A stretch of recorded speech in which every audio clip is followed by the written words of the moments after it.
దేవునికి స్తోత్రం. హల్లెలూయా. మనం మంచి సమయంలో ఉన్నాం. ఈ సంవత్సరం అంతా ఒక 360 రోజులు రోజు గడుస్తూ ఉంటుంది. కానీ ఈ 40 రోజులకు వస్తుందా పండుగ వాతావరణం. పండుగనా దండగంటారా? ఏమో అటు తిప్పుతున్నారు ఇటు తిప్పుతున్నారు ఫాస్టర్ గారు, మాకంతా ఖర్చు అయిపోతుంది కదా. విజయవాడ అంటారు, భీమవరం అంటారు, మచిలీపట్నం అంటారు, మాకు ఇంత ఖర్చు అయిపోతుంది అని అనుకుంటున్నారా? పండుగ మన ఉపవాస పండుగ. ఉపవాసంతో మనం ఏం చేస్తున్నాం? పండుగ చేసుకుంటున్నాం. హల్లెలూయా. ఎందుకు పండుగ అంటున్నారంటే ఈ 40 రోజులు కూడా దేవునితో సహవాసం చేస్తున్నాం. అధికముగా దేవునితో మనము సహవాసం చేస్తూ ఉన్నాం. అంటే ఏంటంటే మన జీవిత కాలం అంతా దేవుని నమ్ముకున్న తర్వాత సహవాసం చేస్తున్నాం కాదు, కానీ ఎక్కువ సమయం ఏం చేస్తున్నాం? మనము దేవునితో మాట్లాడుతున్నాం. హల్లెలూయా.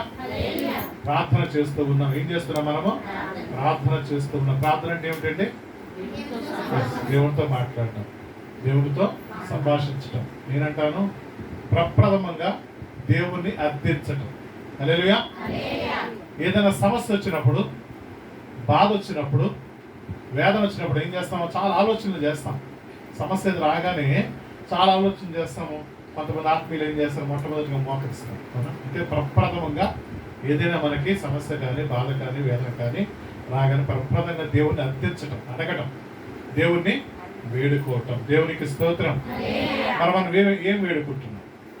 మనం ప్రతి ఉపవాస ప్రార్థనలో కొన్ని అంశాలు పెట్టుకుంటున్నాం. కొన్ని మన అక్కరలు, మన అవసరతలు అన్నీ కూడా అడుగుతున్నాం. మరి పాస్టర్ గారు చక్కని సాక్ష్యాలు చెప్పారు. ప్రతి సంవత్సరము కొన్ని అంశాలు పెట్టుకుని ప్రార్థన చేస్తున్నాము. ఈ ఉపవాస ప్రార్థనలో వాటికి దేవుడు సమాధానం ఇస్తున్నాడు. దేవునికి మహిమ కలుగుతుంది. ఆ ప్రార్థనకి నాకు దేవుడు ప్రతిఫలం ఇస్తున్నారు. దాన్ని బట్టి నేను సంతోషిస్తున్నాను, దాన్ని బట్టి దేవుణ్ణి స్తుతిస్తున్నానని చక్కని సాక్ష్యాలు దేవుని సన్నిధిలో చెప్పారు. మరి మన జీవితంలో కూడా మనం అడుగుతున్నాం, దేవుడు ఇస్తూ ఉన్నాడు. హల్లెలూయా. అడుగుతున్నాం, దేవుడు ఇస్తూ ఉన్నాడు. అనేక విషయాలు మనం అడుగుతున్నాము. కానీ యేసు ప్రభువు వారు స్వయంగా కొన్ని విషయాలు అడగమన్నారు. దాంట్లో ఒకటి ఈరోజు మనకు జ్ఞాపకం చేసుకుంటాం. యోహాను రాసిన సువార్త 16వ అధ్యాయము 24వ వచనం చదువు. యోహాను రాసిన సువార్త, ఇది వరకు మీరేమి నా పేరు అడగలేదు, మీ సంతోషము పరిపూర్ణమగునట్లు అడుగుడి, మీకు దొరుకును. దేవునికి స్తోత్రం. హల్లెలూయా.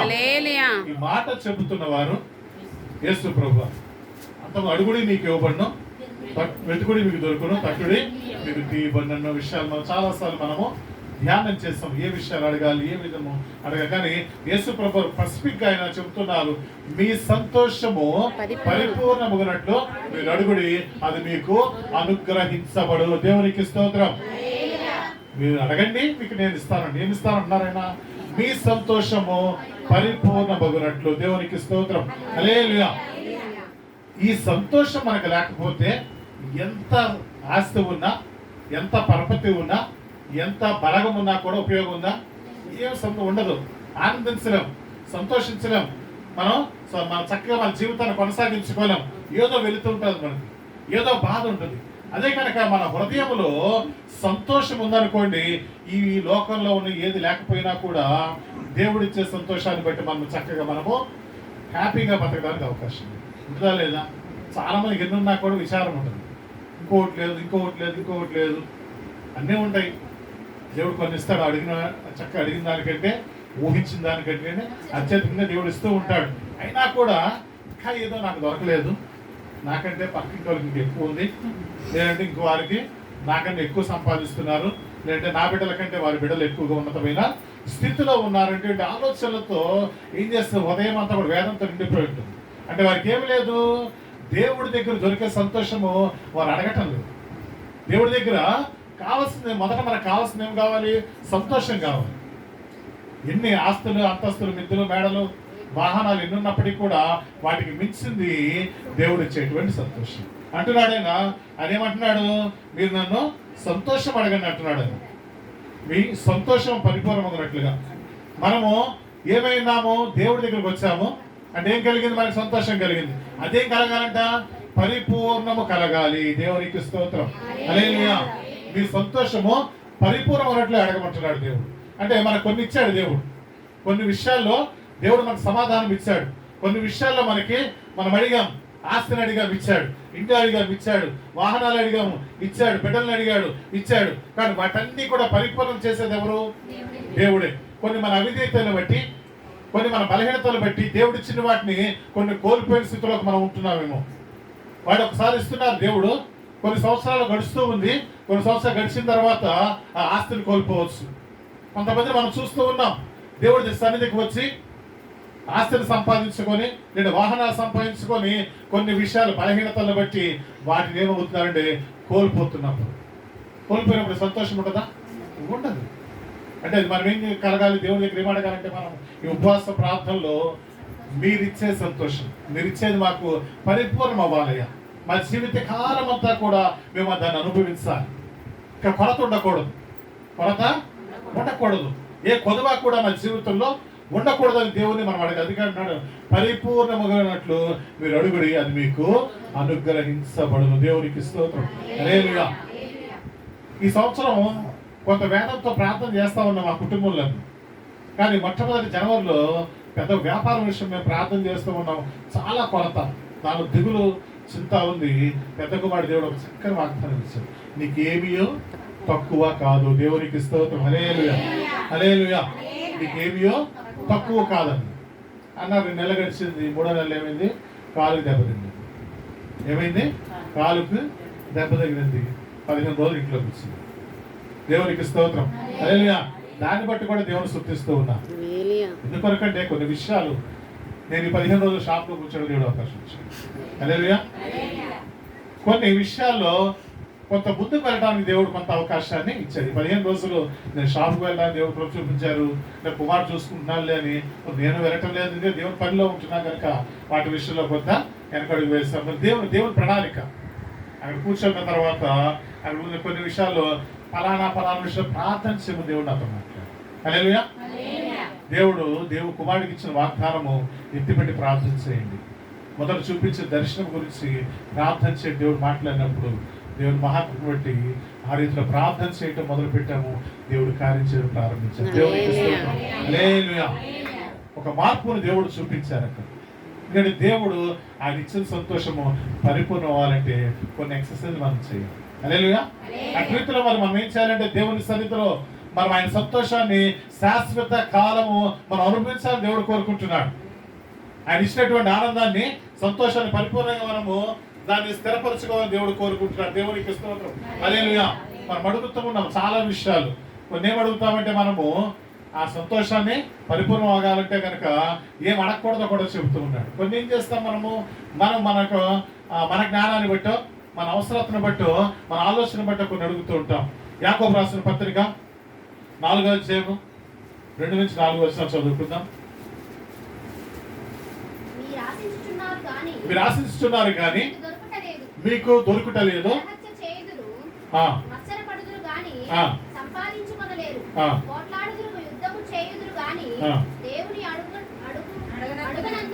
మీకేమీ దొరకదు.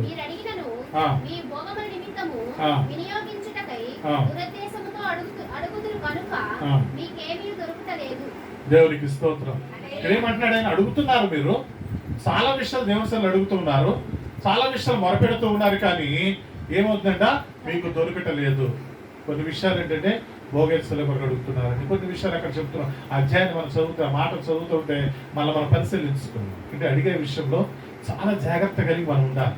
దేవుని అడిగే విషయంలో చాలా జాగ్రత్త కలిగి, మెలకువ కలిగి అడుగుతూ ఉండాలి. దేవుడికి తెలుసు మనకేమి ఇవ్వాలి, దేవుడికి మనకేది ఇవ్వాలో మనకు తెలుసు. మనకి శక్తి గురించి అడిగితే దాన్ని ఇవ్వడు. అంటే దాన్ని మనం మొయ్యలేమని, మనం భరించలేమని, దాన్ని సద్వినియోగం చేసుకోలేమని కొన్ని విషయాల్లో దేవుడు వెనకడుగు వేస్తూ ఉంటాడు మనకి ఇవ్వటం విషయంలో. అందుకే మనం అడిగేవి స్పష్టంగా దేవుని అడగాలంటున్నాడు. అడిగేది ఏమంటున్నాడు?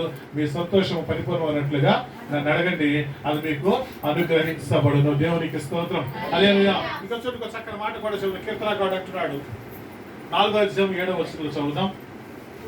వారి ధాన్య ద్రాక్షారసములు విస్తరించిన నాటి సంతోషము కంటే అధికమైన సంతోషము నువ్వు నా హృదయంలో పుట్టించితివి. దేవునికి స్తోత్రం. హల్లెలూయా.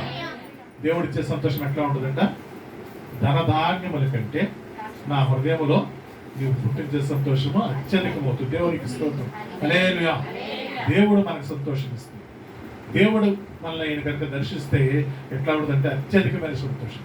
అంటే మనకి ఇచ్చేది నాకు అనుకున్నాం కదా, డబ్బు, ధనము, ధాన్యము, ఇంకా ద్రాక్షరసము, వీటి అన్నిటికంటే మించినటువంటి సంతోషము యేసయ్య దగ్గర మాత్రమే దొరుకుతుంది. హల్లెలూయా. యేసయ్య దగ్గర మాత్రమే దొరుకుతుంది. అలాగా 3 సంతోషాల గురించి ఈ రోజు మనము ధ్యానం చేద్దాం. మహా సంతోషం. దేవునికి స్తోత్రం. హల్లెలూయా. లూకా రాసిన సువార్త 2వ అధ్యాయం 10వ వచనం చదువుకుందాం. లూకా రాసిన సువార్త 2వ అధ్యాయము 10వ వచనం. అయితే ఆ దూత భయపడకుడి, ఇదిగో ప్రజలందరికీ కలగబోవు మహా సంతోషకరమైన సువర్తమానము నేను మీకు తెలియజేస్తున్నాను. దేవునికి స్తోత్రం. హల్లెలూయా. ఈ వాక్య భాగం మనం కంటతా పెట్టేశాం. ఈ వాక్య భాగాన్ని ప్రతి క్రిస్మస్ కి, సెమీ క్రిస్మస్ ఎక్కడ పడితే అక్కడ చక్కగా మన అనుభవాన్ని బట్టి సంవత్సరాల నుంచి ఈ యొక్క వాక్యాన్ని మనము వింటూ ఉన్నాం, చదువుతూ ఉన్నాం, ధ్యానం చేస్తూ ఉన్నాం. ఇక్కడ ఏమంటున్నాడు ఆయన? మహా సంతోషం. హల్లెలూయా. శుభవర్తమానం. అనేక మంది ఇరుకులో, ఇబ్బందుల్లో ఉన్న వారికి, అనేక మంది మన జీవితాలు కొనసాగుతూ ఉన్నాయి. క్రీస్తులో మనం నడుస్తూ ఉన్నాం. కానీ ఈ మహా సంతోషం మనం అనిపించలేకపోతున్నాం. ఈ మహా సంతోషాన్ని మనం స్వతంత్రించుకోలేకపోతూ ఉన్నాం. ఎందుకంటే ఇంకా మన పాపంలోనే ఉన్నామేమో, ఇంకా మన హృదయంలో విడుదలకి అవకాశం ఇవ్వని స్థితిలో ఉన్నాము. ఆయన ఏమంటే మహా సంతోషకరమైన శుభవర్తమానం ఏమిటి? ఈ లోకానికి రక్షకుడు వచ్చి ఉన్నాడని. హల్లెలూయా. ఈ లోకానికి రక్షకుడు, విమోచకుడు ఈ లోకానికి వచ్చాడని చెప్పేసి మహా సంతోషకరమైన శుభవర్తమానాన్ని ఆ దూత తీసుకువచ్చి అక్కడ ప్రకటిస్తూ ఉంది. మనకు సంవత్సరాల నుంచి కూడా ఈ శుభవర్తమానం మనం వింటున్నాం. లోకానికి రక్షకుడు వచ్చాడు, విమోచకుడు వచ్చాడు, మనం విమోచించడానికి వచ్చాడని మనం వింటూ ఉన్నాము. కానీ ఇది వాడుక చొప్పున వింటున్నామేమో, కానీ దేవుడు అంటున్నాడు మహా సంతోషాన్ని నేను ఇవ్వడానికి వచ్చాను. ఈ వర్తమానాన్ని మనం పూర్తిగా మన హృదయంలోకి మనం తీసుకోలేకపోతే మన ఏజ్ పెరుగుతుంది, ఆత్మీయ జీవితం యొక్క లైఫ్ పెరుగుతుంది, కానీ మన జీవితంలో ఈ సంతోషాన్ని అనుభవించలేకపోతున్నామంటే కనుక ఆ యొక్క మహా సంతోష శుభ వర్తమానం అంటే ఈ వాక్యము, దేవుణ్ణి, ఆ యేసయ్యని మనము నిజముగా మన హృదయంలోకి మనం స్వీకరించలేకపోతే, నిజముగా మనం ఆహ్వానించలేకపోతే, నిజముగా ఆయన్ని మనము మన హృదయంలో చేర్చుకోలేకపోతే కనుక ఈ సంతోషాన్ని మనము అనుభవించలేము. మన జీవితంలో దేవుడిస్తాన్న సంతోషం పరిపూర్ణము కాదు. మనం ఏం చేయాలంటే ఈ వాక్యము కృపాసత్య సంపూర్ణుడిగా ఈ లోకానికి వచ్చినటువంటి ఆ యేసయ్య నిజంగా నీ జీవితంలోకి ఆహ్వానించాలి. నిజంగా. ఎందుకంటే మనం చాలా మంది క్రైస్తవ జీవితాన్ని అనుభవిస్తున్నాం, కానీ పరిపూర్ణముగా ఆయన వాక్యానికి మన హృదయాన్ని దేవునికి అర్పించుకోవటం లేదు. నిజంగా మనం ఎప్పుడైతే ఆ వాక్యానికి మన జీవితాన్ని అర్పించుకుంటే, ఆ వాక్యానికి లేదే దేవునికి మన హృదయాన్ని సమర్పించుకోగలిగితే కనుక ఆ మహా సంతోషము దేవుడు మన జీవితం నెరవేర్చడానికి సిద్ధంగా ఉన్నాడు. దాన్ని అనుభవించాలి. దేవుడిచ్చింది. ఎందుకంటే మనం ఆయన వారసులై ఉన్నాం. ఎవరు వారసులం అండి? దేవుని యొక్క వారసులము, ఆయన ప్రజలము, ఆయన మేపడి గొర్రెలమై ఉన్నాం. ఆయన నిత్యము ఆయన వాక్యము చేత ఆయన మనల్ని పోషిస్తూ ఉన్నాడు, మనల్ని మేపుతూ ఉన్నాడు. ఆయన నిత్య వాక్యము దేవుడు మనకి ఇస్తున్నాడు. కానీ దాన్ని మనం నిజంగా నెమరు వేసుకుంటున్నామా? నిజంగా మన హృదయంలో దీన్ని నాటుకుంటున్నామా లేదా అని పరిశీలించేస్తున్నాం. పరిపూర్ణట్లు ప్రార్థన చేయడం అంటే మనం అడుగుతున్నాం చాలా, అయ్యా నాకు నిత్య సంతోషం కావాలి, లేదంటే నా జీవితం ఆనందంగా గడవాలి, నా జీవితం ఇంకా కూడా ఫలవంతంగా ఉండాలి, నా జీవితం ఇంకా అందరికంటే ఉన్నతమైన స్థానంలో ఉండాలని మనం కోరుకుంటున్నాం. కానీ సంవత్సరాలు గడిచిపోతున్నాయి, కానీ దానికి ప్రతిఫలాన్ని మనం చూడలేకపోతున్నాం. ఉపవాసాలు అయిపోతున్నాయి, సంవత్సరాలు గడిచిపోతున్నాయి, ఇక్కడ లెండేస్ చాలా మన జీవితంలో గడిచిపోతున్నాయి, కానీ మనం పొందుకోవాలని ఎదురు చూస్తున్నటువంటి ఆ సమాధానం దేవుడి దగ్గర నుంచి మన దగ్గరికి రావటం లేదండి. ఆ మహా సంతోషాన్ని మనం అనుభవించలేకపోతున్నామంటే ఇంకా పరిపూర్ణంగా మన హృదయాన్ని దేవునికి సమర్పించలేకపోతున్నాం. మన హృదయాన్ని ఇంకా పరిపూర్ణంగా దేవునికి ఎప్పుడైతే అర్పించుకోగలుగుతామో అప్పుడు ఖచ్చితంగా దేవుడు మనకిస్తానన్నటువంటి ఆ మహా సంతోషాన్ని దేవుడు ఇవ్వడానికి సిద్ధంగా ఉన్నాడు. దేవునికి స్తోత్రం. హల్లెలూయా. హల్లెలూయా. ఎందుకంటే ఆయన మహా సంతోషం దానికి అవధులు ఏమన్నట్టుగా అత్యధికమైన సంతోషం అని కీర్తనకారుడు ఏమన్నాడు? అత్యధికమైన సంతోషం, అత్యధికం. అంటే దానికి ఏమీ లేదు. ఆయన చక్కగా దాన్ని మంచి కంపేర్ చేశాడు కూడా. ధన ధాన్యాలు ద్రాక్ష రసాల కంటే మీకు అత్యధికమైన సంతోషాన్ని, అధికమైన సంతోషాన్ని నేను మీకు ఇవ్వటానికి నేను సిద్ధంగా, మీరు అనుభవించండి అంటున్నాడు. మీరు స్వతంత్రించుకోండి అంటున్నాడు. ఎప్పుడు స్వతంత్రించగలుగుతామంటే ఈ వాక్యమైన దేవుడు కృపాతి సంపూర్ణుడిగా ఈ లోకానికి వచ్చినటువంటి ఆ యేసయ్యని పరిపూర్ణంగా మన హృదయంలోకి మనం తీసుకున్నప్పుడు ఆ యొక్క మహా సంతోషాన్ని మనం పొందుకోగలుగుతాం. దేవునికి స్తోత్రం. హల్లెలూయా. ఇంకో వాక్య భాగాన్ని చదువుకుందాం. అపోస్తలుల కార్యగ్రంథము 8వ అధ్యాయము 6వ వచనం. జనసమూహములు విని ఫిలిప్పు చేసిన సూచక క్రియలను చూచినందున అతడు చెప్పిన మాటలు యందు ఏక మనస్సుతో లక్ష్యముంచగా అనేకులను పట్టిన అపవిత్రాత్మలు పెద్ద కేకలు వేసి వారిని వదిలిపోయాను. పక్షవాయు గల వారును పుట్టివారును అనేకులు స్వస్థత పొందిరి. అందుకు ఆ పట్టణములో మిగులు సంతోషము కలిగను. దేవునికి స్తోత్రం. హల్లెలూయా. ఏం జరిగిందండి? మా పట్టణం అంతట్లో కూడా సమరయ పట్టణంలో మిగుల సంతోషము కలిగింది. దేవునికి స్తోత్రం. హల్లెలూయా. ఈ సంఘాన్ని బట్టి, ఈ సంఘంలో దేవుడు చేసే కార్యాలను బట్టి ఏమోవాలి, మచిలీపట్నంలో మిగులు సంతోషం కలిగింది. దేవునికి స్తోత్రం. హల్లెలూయా. ఈ సంఘాన్ని బట్టి, ఇక ఈ స్థానిక సంఘాన్ని బట్టి మిగిలిన సంతోషం. అక్కడ ఏమైనా ఫిలిప్పు దేవుని వాక్యాన్ని ఆయన ప్రకటిస్తూ ఉన్నాడు. ఒక్కసారి చదువుదామంటే వాక్య భాగాన్ని. జనసమూహములు విని ఫిలిప్పు చేసిన సూచక క్రియలను అతడు చెప్పిన మాటల యందు ఏక మనస్సుతో లక్ష్యముంచగా అనేకలు పట్టిన అపవిత్రాత్మలను పెద్ద కేకలు వేసి వారిని వదిలిపోయాను. దేవునికి స్తోత్రం. హల్లెలూయా. ఏం చేసిండే? వారిని వదిలిపోయిన. అక్కడ చాలా అపవిత్రాత్మలు ఉన్నాయి, పక్షవాయువులు ఉన్నారు, రోగముతో ఉన్నవారు ఉన్నారు. వీరందరూ కూడా ఏం చేశారంట? అది చెప్పిన మాటలు యందు లక్ష్యం ఉంచి. దేవునికి స్తోత్రం. హల్లెలూయా. ఫిలిప్పు చెప్పినటువంటి మాటలు, ఆయన ఏ మాటలు చెప్పాడు? ఆయన జ్ఞానాన్ని ప్రదర్శించాడా?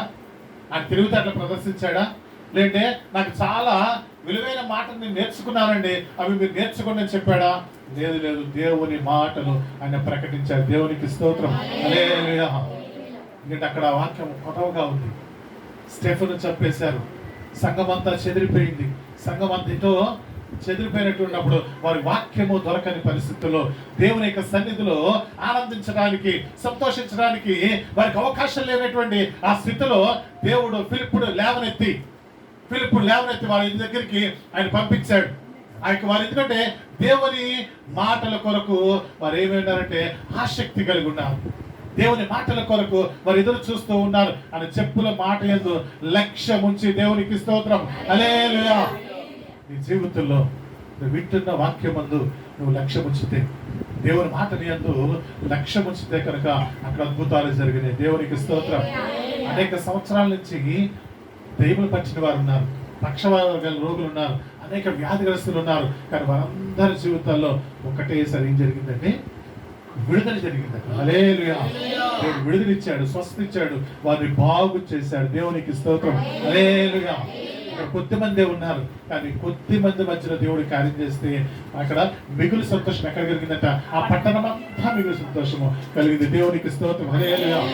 అంటే నీవు దేవుని యందు లక్ష్యం ఉంచితే కనుక నీ జీవితం ఒకటే కాదు, నీ సంఘం ఒకటే కాదు, ఈ పట్టణం అంతా కూడా దేవుని మిగులు సంతోషంతో నింపబడుతుంది. దేవునికి స్తోత్రం. హల్లెలూయా.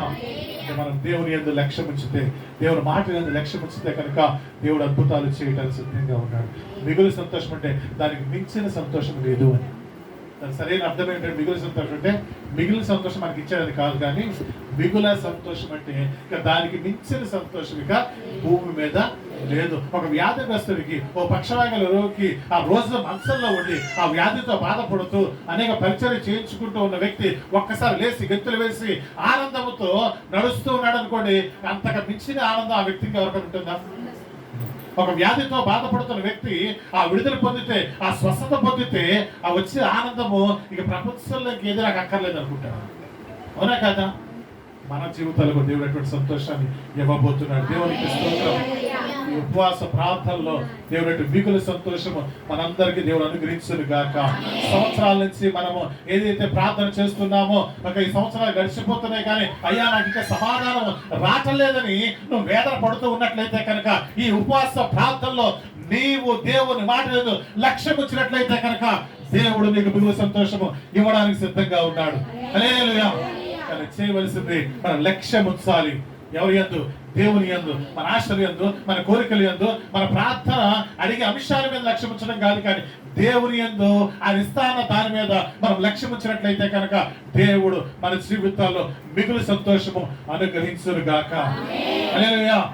ఖచ్చితంగా దేవుడు కార్యం చేసి, ఎందుకంటే మీ సంతోషం పరిపూర్ణం ఉన్నట్లు అడిగినట్టు అయ్యా నువ్వు నాకు మిగులు సంతోషం. ఈ సమస్య అనేక సంవత్సరాల నుంచి నేను అనుభవిస్తున్నాను, కానీ నువ్వు విడుదలిచ్చేది నువ్వు అడగమన్నావు కదా. నాకు ఈ యొక్క సంతోషం కావాలి, నువ్వు ఇచ్చే సంతోషం నా జీవితంలో పరిపూర్ణం కావాలయ్యా అని ఏమడగలంటే మనం అడగాలి. అయ్యా ఈ అనేక సంవత్సరాల నుంచి నా కుటుంబంలో, నా జీవితంలో, నా హృదయంలో, నా ఈ ఒంటిలో ఉన్నటువంటి ఈ బలహీనతలు, ఈ వ్యాధి, ఈ బాధ అంతా కూడా నువ్వు తొలగించయ్యా. నాకు మిగులు సంతోషం ఇవ్వాలయ్యా. అద్భుతమైన ఆనందాన్ని అనుభవించాలని మనం ఎప్పుడైతే దేవుని మాట ఏందో లక్ష్యం నుంచి మనం అడుగుతాము, నీవు ఈ యొక్క సంతోషము పరిపూర్ణమైనట్లుగా నా జీవితంలో కార్యం చేయమని మనం అడగగానే దేవుడు ఇవ్వడానికి సిద్ధంగా. అందుకనే వాగ్దానం చేసిన వాడు నమ్మదగినది. మీరు అడగండి, అది మీరు పొందుకుంటారంటున్నారు. దేవునికి స్తోత్రం. ఈ సంతోషం పరిపూర్ణమైనట్లుగా మీరు నన్ను అడగండి, అది మీకు దొరుకుతుంది. దేవునికి స్తోత్రం. హల్లెలూయా. మూడోది కూడా చదువుకుందాం. దేవునికి స్తోత్రం. హల్లెలూయా. సంపూర్ణ కీర్తన గ్రంథంలో నుంచి 16వ కీర్తన 11వ వచనం చదువుకుందాం.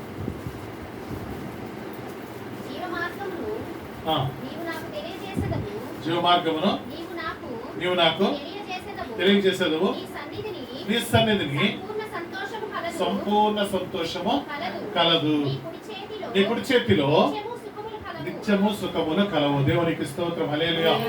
ఇక్కడ కీర్తనకారుడు అంటున్నాడు, నీ సన్నిధిలో సంపూర్ణ సంతోషం. దేవునికి స్తోత్రం. హల్లెలూయా. ఇక మూడవదిగా దేవుడు అంటున్నాడు, నేను మీకు సంపూర్ణ సంతోషం నేను ఇస్తాను. సంపూర్ణ సంతోషం అది ఎక్కడ దొరుకుతుందంట? నీ సన్నిధిలో. దేవునికి స్తోత్రం. ఎక్కడండి? దేవుని యొక్క సన్నిధిలో.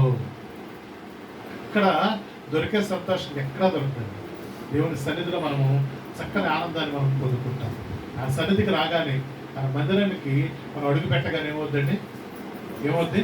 మా హృదయంలో ఉన్న బాధలన్నీ మర్చిపోతామా లేదా? మనకున్న వేదనంతా మర్చిపోతాం. కొంత సమయం దేవుని నేను ఆరాధించాలి, దేవుని మహిమపరచాలి, దేవుని జ్ఞానపరచాలనేటువంటి మనస్సు మన హృదయానికి వస్తుంది. దేవునికి స్తోత్రం.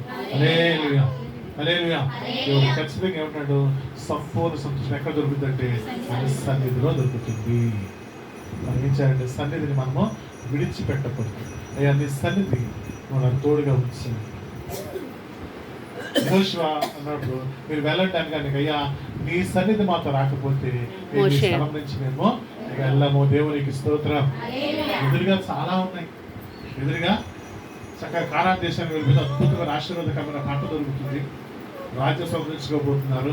కానీ యెహోషువ ఏమైనా కనుక ఏమన్నాడైనా, నీవు మోషే అన్నాడు, నీవు రాకపోతే మేము ఇక్కడి నుంచి వెళ్ళ, మాకు అది అవసరం లేదు, మాకు ఎంత గొప్పదైనా కూడా మాకు అవసరం లేదు, కానీ నువ్వు లేకపోతే అవన్నీ కూడా వృధానే. దేవుని సన్నిధి మనతో లేకపోతే ఏమున్నా కూడా వృధానే. ఆయన సన్నిధి మనతో ఉంటే కనుక ఏముందంటే ఆ సన్నిధిలో సంపూర్ణ సంతోషం ఉన్నది. దేవునికి స్తోత్రం. హల్లెలూయా. ఆయన సంపూర్ణ సంతోషం ఇవ్వడానికి సిద్ధంగా ఉన్నాడు. మనం సన్నిధిని నిర్లక్ష్యం చేస్తున్నాము. దేవుని యొక్క సన్నిధిని నిర్లక్ష్యం చేస్తున్నాము. ఒకసారి మనం పరిశీలన చేస్తున్నాం. ఈ వారం ఏం వెళ్తాంలే, వచ్చే వారం వెళ్దాంలే, ఈ వారం ఏం వెళ్తాంలే అనుకుంటాం. కొంతమంది రావచ్చు, రావాలంటుంది, కానీ ఏదో ఆలోచనతో మరి ఇక్కడ సన్నిధిని అనుభవించే ఆనందాన్ని కోల్పోయి ఉండొచ్చు. కొంతమంది రాలేక ఏదో ఒక్కలు ఇంకేదన్నా బలహీనతలు. దాన్ని బట్టి ఏంటంటే ఇక్కడ ఈ ఆరాధించే సమయంలో దేవుని వాక్యాన్ని వినే విషయంలో నేను ప్రార్థించేటప్పుడు దేవుడిచ్చే ఆ సంపూర్ణ సంతోషాన్ని అనుభవించలేకపోయే స్థితిలో ఉంటున్నాను. దయచేసి అటువంటి కనుక ఎక్కడ ప్రార్థన ఉన్నా కూడా మనము వెళ్ళేటట్టుగా ఉండాలి. మరి ముఖ్యంగా దేవుని ఆరాధన విషయంలో చాలా జాగ్రత్తగా ఉండాలి. ఎందుకంటే మనం ఆరాధనకు వెళ్ళామంటే దేవుని సన్నిధిని అనుభవిస్తాం. ఆ సన్నిధిలో ఉన్న సంపూర్ణ సంతోషము మనకు వస్తుంది. ఎందుకంటే ఆయన వాక్కు వారిలోకి వెళ్ళి వారిని బాగు చేసిన 107వ కీర్తనలో చక్కని మాట అవుతుంది. 107వ కీర్తన 21వ వచనం. ఆయన కృపను బట్టి నరులకు ఆయన చేయు ఆశ్చర్య కార్యములను బట్టి 20వ వచనం చదువుమా. ఆయన తన వాక్కును పంపి ఆయన వారి వాక్కును పంపి వారిని బాగు చేస్తున్న దేవునికి స్తోత్రం. హల్లెలూయా. ఏమవుతుందంటే ఆయన సన్నిధికి వెళితే ఏమవుతుంది? అక్కడ ఏముంటుందండి? వాక్కు ఉంటుంది. దేవుని మాట అక్కడ బయలుదేరుతుంది. అది ఏమవుతుందంటే మనలోకి వచ్చి మనం ఏదైతే దుఃఖంలో ఉన్నామో, ఏదైతే బాధలో ఉన్నామో, ఏదైతే వేదనలో ఉన్నామో అది మనలోకి వచ్చి అది మనల్ని బాగు చేస్తుంది. అదే పరిస్థితి అయినా, మానసిక ఒత్తిడి అయినా, ఆర్థిక పరిస్థితి అయినా, శారీరక బలహీనత అయినా, ఏదైనా కూడా దేవుడు వాటి నుంచి ఏం చేస్తాడు? విడుదలిచ్చి బాగు చేసే దేవుడు, మన జీవితాలు బాగు చేసే దేవుడు. అందుకే మన దేవుడి సన్నిధికి వెళ్ళాలి. దేవుడి సన్నిధికి వెళ్ళాలంటే ఆయన మాట బయలుదేరుతుంది. ఎందుకంటే మనం బాగు చేయటం కొరకు, మన స్థితిని మార్చడం కొరకు, మన బ్రతుకుని మార్చడం కొరకు ఆయన వాక్కు దేవుడు మనలోకి పంపిస్తాడు. హల్లెలూయా. ఎక్కడ దొరకదు. మన ఇంట్లో కూర్చుంటే దొరకదండి, ఎక్కడ సింహాల్లో కూర్చుంటే దొరకదు, ఇంకా పార్కులో కూర్చుంటే దొరకదు. దేవుని సన్నిధిలోకి వెళితే దేవజనుల ద్వారా దేవుడు మాట్లాడతాడు. దేవజనుల ద్వారా దేవుడిని వాక్కును మనలోకి పంపిస్తారు. పంపించినప్పుడు మన జీవితాలు బాగు చేయబడతాయి. దేవునికి స్తోత్రం. హల్లెలూయా. అలాగే ఇంకో మాట నిర్ణయ గ్రంథంలో కూడా చక్కని మాట ఉంటుంది. 15-16 వచనం చదువుకుందాం.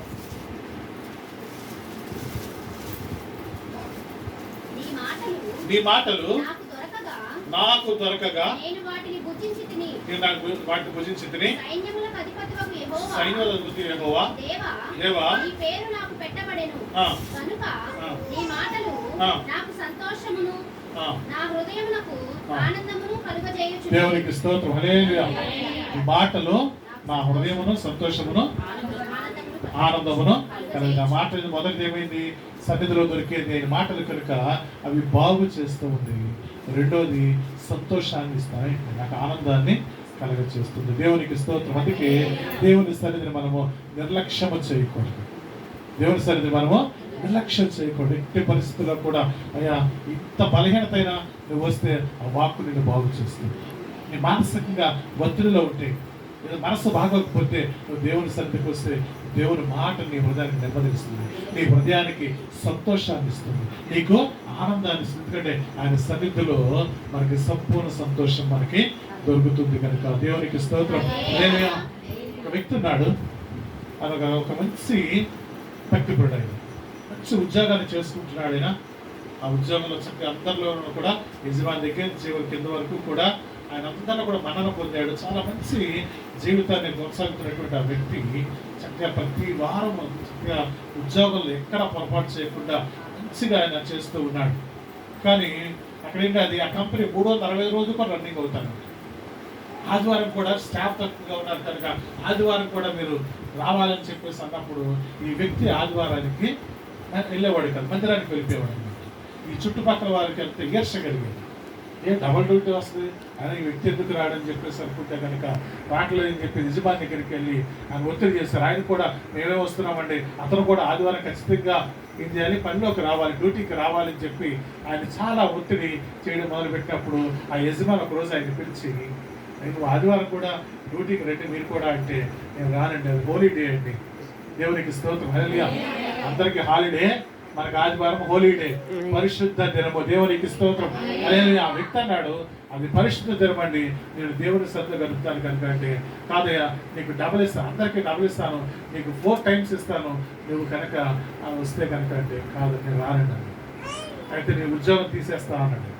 తీసేసినా పర్వాలేదండి, విడిగా చెప్పండి, డే అండ్ నైట్ చేస్తాను అంటే రోజు 8 గంటల డ్యూటీ కదా, నేను 16 గంటలు చేస్తాను, ఆదివారం పట్టుకు ఎట్టి పరిస్థితులు నేను రాను అన్నాడు. యజమాని కోపం వచ్చింది, ఉద్యోగాన్ని తీసేసాడు.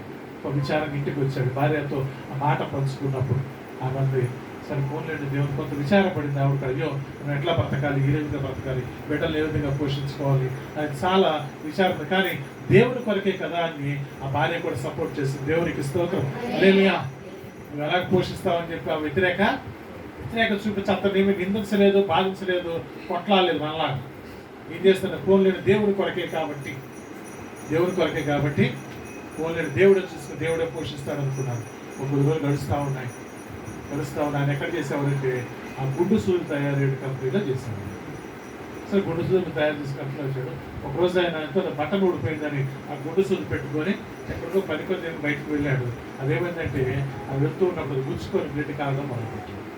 సో ఇదేంటి ఇట్లా గుచ్చుకుంది, ఇది కనుక గుచ్చుకోకుండా మనం చేస్తే బాగుంటుందేమో అని ఒక ఆలోచన ఆయనకు రాగానే దేవుడు మంచి ఆలోచించాడు.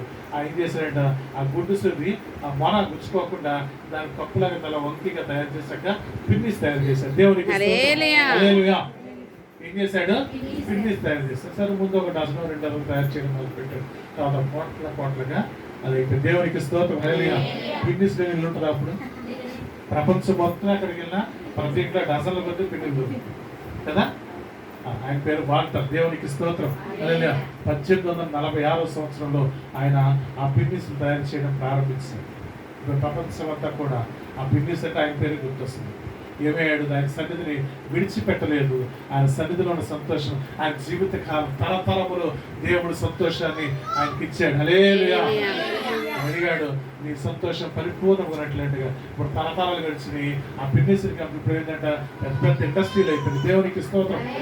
అనేక దేశాల్లో ఆ వాల్టర్ అనేటువంటి ఆయన తర్వాత తరం వారు అనేక కంపెనీలు కొన్ని లక్షల మందికి జీవనోపాధిని ఇచ్చేటువంటి వారిగా మార్చబడ్డారు. దేవునికి స్తోత్రం. హల్లెలూయా. దేవుడు అంతటితో ఆపే దేవుడు కాదండి. నువ్వు దేవుని కొరకు నిలబడితే ఆయన వాక్యం అందు దేవుని యందు నువ్వు లక్ష్యం ఉంచితే నీకు మహా సంతోషాన్ని, అంటే నువ్వు ఏ వేదంలో, ఏ బాధలో, ఏ శాపంలో, ఏ పాపంలో ఉన్నావో వాటి నుంచి విడిపించి నీకు మహా సంతోషాన్ని దేవుడు ఇవ్వడానికి ఎదురు చూస్తూ ఉన్నాడు. కానీ మనము దేవుని యందు లక్ష్యం ఉంచాలి. ఆయన ఎందుకొరకు వచ్చాడు ఈ భూమి మీదకి? ఎందుకొరకు ఈ భూమి మీదకి వచ్చాడు? అది పరిపూర్ణంగా నువ్వు గ్రహించుకున్నప్పుడు ఆ మహా సంతోషం అనిపించింది. నీ వ్యాధి, వేదన, బాధ అన్నిట్లో కూడా నీకు స్వస్థతని దేవుడు అనుగ్రహించి ఏం చేస్తాడంటే మిగులు సంతోషాన్ని దేవుడు ఇస్తాడు. మిగులు సంతోషము ఇచ్చి నిన్ను వరకే సంతోషపరచాలనుకోవట్లేదు దేవుడు. నిన్ను, నీ స్వజనుల్ని, నీ జాతిని, నీ కుటుంబాన్ని, నీ బంధువుల్ని, నీ సంఘాన్ని కాకుండా పట్టణంలో కూడా మిగులు సంతోషము దేవుడు ఇవ్వాలని చూస్తూ ఉన్నాడు. హల్లెలూయా. దేవుడు ఖచ్చితంగా మన మునిపెట్టికి ఏం చేస్తాడు? ఈ సంఘంలో మిగులు సంతోషము దేవుడు అనుగ్రహించును గాక. ప్రజలను పంపించి ఈ పట్టణానికి, ప్రాంతానికి, ఈ సంఘాన్ని బట్టి మిగులు సంతోషము ఈ ప్రాంతానికి దేవుడు అనుగ్రహించును గాక. హల్లెలూయా.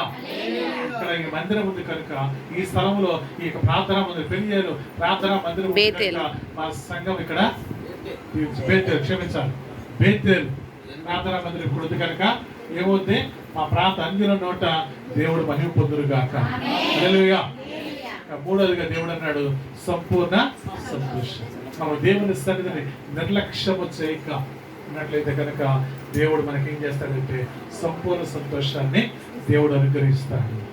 ఆ వాల్టర్ గారి జీవితంలో చేసినట్లుగా మన వ్యాపారాలు కూడా, మన ఉద్యోగాలు, పనులు కూడా మన దేవుడు దీవిస్తాడు. దేవునికి స్తోత్రం. హల్లెలూయా. మనము మన ఆదివారం పూట మన పనులు పెట్టుకోకూడదు. పెట్టుకోవచ్చా? అది హోలీడే, మనకి హాలిడే. సమాజంలో మనకి హాలిడే, మనకి హోలీడే, పరిశుద్ధ దినము. మనము దేవుని ఆచరించాలి, దేవుని ఆరాధించాలి. దేవుని మహిమపరిచినప్పుడు మనము కొద్దిగా కూడా మన కష్టం తక్కువ, ఫలితం ఎక్కువ దేవుడు ఇస్తాడు. దేవునికి స్తోత్రం. హల్లెలూయా.